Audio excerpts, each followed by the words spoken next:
Hi!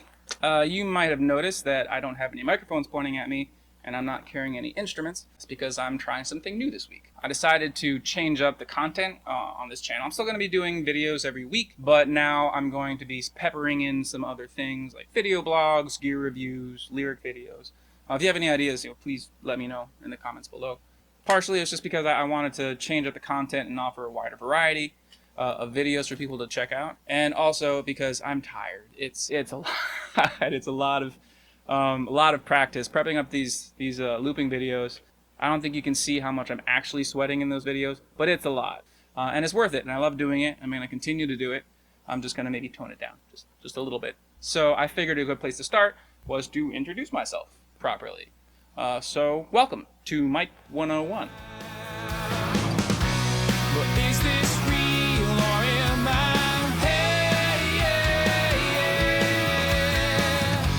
The waking dream. So my name is Michael Hunter. This is my cat Willow, who decided she needed to be in this segment of the video. It's kind of difficult to talk over your. Okay. Anyways, so yeah, I'm a professional musician living in Brooklyn, currently unemployed due to the pandemic. I mean, it does give me the time to do these videos, which is nice. But yeah, I sing, I write music, I arrange music, I play approximately 6 or 7 instruments. I guess it depends on how you define it. If we were going to go down the list, it'd be piano, violin, guitar, drums, bass, cello, sort of, more of a studio thing for cello, and viola, though I don't really count viola. Nothing against violas. I love violas, great instrument.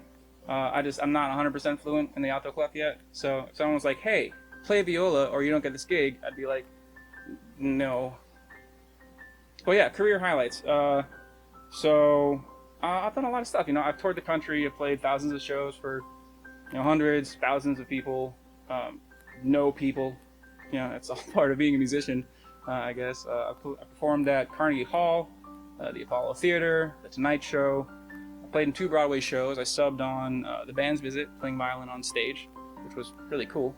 And my most recent gig was my first steady chair performing in Tootsie last year. That was my last job before the pandemic hit, placing me here in this tiny little studio. So I started taking piano lessons when I was 5, and then violin lessons when I was 8. Though technically I started playing music before that. I always showed an interest in improvisation.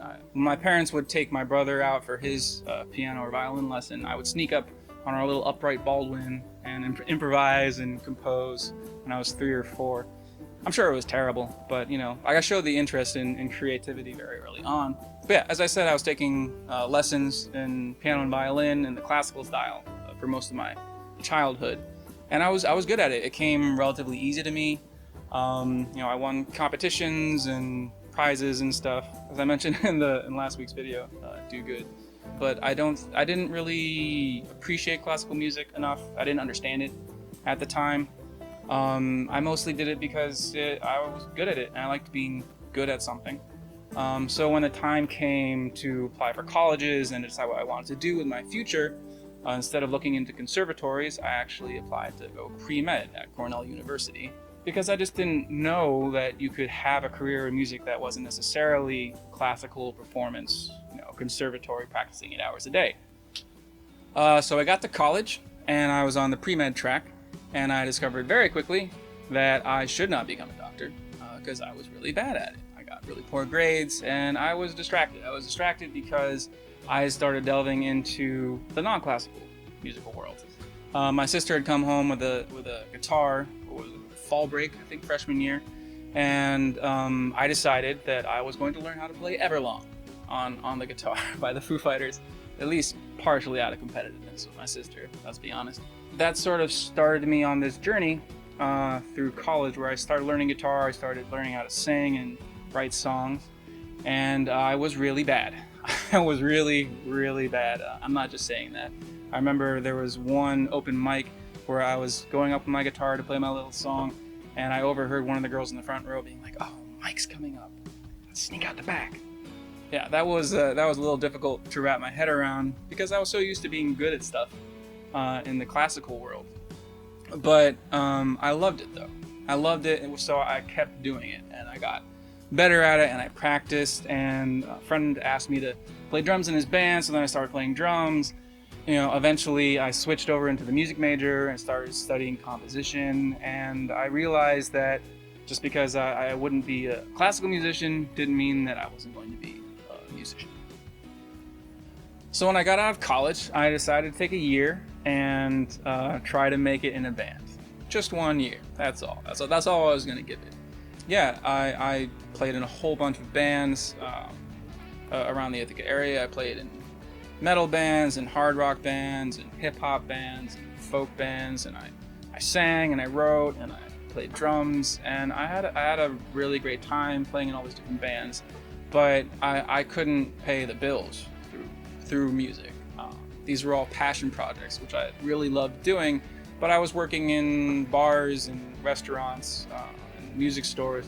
Eventually, it took 7 years of playing around the Ithaca area before realizing that I just wasn't going to make it as a musician up there. So I decided to make the move down to New York City to have a real go at being a professional musician. So New York City, man, where to begin? So I got here and I initially got a bartending job just to sort of keep myself afloat.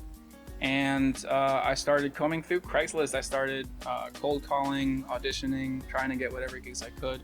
Eventually, I landed a steady job at this company called Songs for Seeds, playing keys in a 3-piece band for little tiny babies. It was absolutely as adorable as it sounds. And it was the first music gig that allowed me to make a living solely through music, which was a huge deal for me. And from there, my career just sort of grew, and there were plenty of ups and downs. I've been very privileged to have a wide variety of experiences, largely thanks to New York City being what it is and what I'm sure it will be again. But yeah, just like some of the gigs that I played over the years. Played percussion for singer-songwriters. I played piano in comedy improv troupes. Played keys, or guitar really, in an 80s tribute band. Super fun. Rubik's Cube, check them out. I've done a lot of session work, playing strings either in studios in the city or in my home studio. I've been an MD for kids' theater classes. Done a lot of theater work, like I mentioned, on Broadway, but also off Broadway and off Broadway. Just as fun. I've had a very, very lucky career as a musician living here.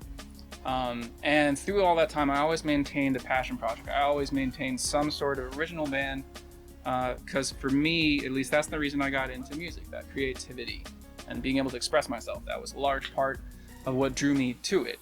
But heading into the pandemic, the last project I had was sort of on the downswing, and then the pandemic came, and it just wasn't feasible to continue an original project. It's already hard enough to do in New York City as it is. So I started this. I started Harmony with Hunter, which has been a blessing, really. It gives me a place to express myself creatively, to perform still in what limited ability I have to do so in this tiny little space. But I'm very fortunate that I at least am able to still do this. Yeah, it's been a really fun journey so far, and hopefully I will continue to do this for as long as I can. Yeah, I just wanted to say thanks for watching. Thanks for supporting the channel. If this is your first time here, hey, welcome. I do lots of musical videos, and they come out every Tuesday. There'll be plenty more musical videos coming up, so stay tuned. And if you haven't already, please do like and subscribe and comment if you have any suggestions for other future video ideas. Thanks for watching, and I'll see you next week.